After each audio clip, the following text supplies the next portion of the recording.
करौली हिंसा के दोषियों को बख्शा नहीं जाएगा, ये कहना है प्रदेश पुलिस के मुखिया एमएल लाठर का।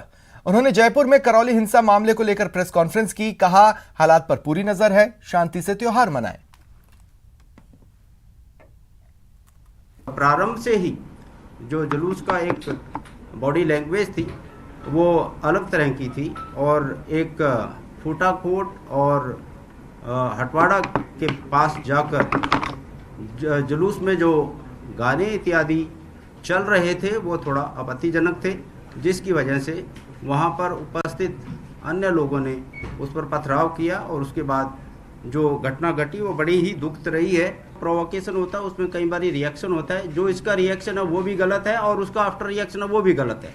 ना तो जो आपको एक शर्तें दी गई थी जिसके तहत आपको जुलूस निकालना है उसके तहत आपको चलना चाहिए, त्यौहार उल्लास और उत्साह के साथ मनाना चाहिए, किसी को भी ठेस नहीं पहुंचानी चाहिए, अपने ढंग से करना चाहिए, लेकिन संविधान में जो जिसको जो शक्तियां हैं उसका उपयोग करना चाहिए। मेरी स्वतंत्रता वहां रुक जाती है जब दूसरे की शुरू होती है, ये हमें ध्यान रखना चाहिए।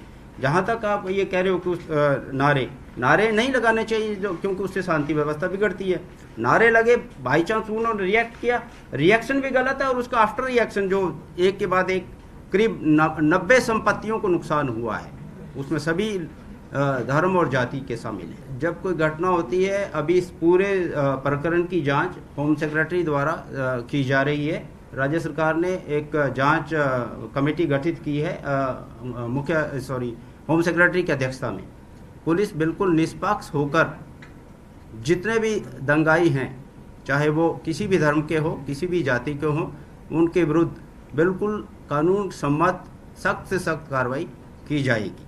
अभी तक जैसा आप बता रहे हैं 37 लोग जो हमने एफआईआर में नामजद किया था, 37 में थे, अभी 16 तो नामजद गिरफ्तार हुए हैं और 7 और फर्दर जो हमने वीडियो फुटेज के आधार पर आइडेंटिफाई करके किया। टोटल केस में 23 अरेस्ट हुए हैं, कहने का मतलब 44 को आइडेंटिफाई किया है, जिनमें से 23 अरेस्ट हो चुके हैं।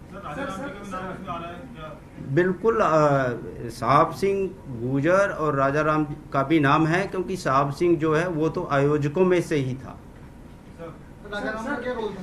अभी इन्वेस्टिगेशन चल रही है, उसकी भूमिका का पता लगाया जा रहा है, उसकी भूमिका क्राइम में क्या रही है, उसकी इन्वेस्टिगेशन जारी है। जहां तक पुलिस के साथ बात करने की बात है, साथ चलने की बात है, जितने भी मौजिज लोग होते हैं वो पार्षद है, डोंट फॉरगेट दैट, वो पार्षद है। जितने भी मौजिज लोग हैं उनको सहयोग के साथ हम साथ में लेते हैं और उनकी सेवाएं लेते हैं। अब उसकी भूमिका किस साइड में रही है उसका इन्वेस्टिगेशन किया जा रहा है, दोषी पाया जाएगा तो उसको भी गिरफ्तार किया जाएगा।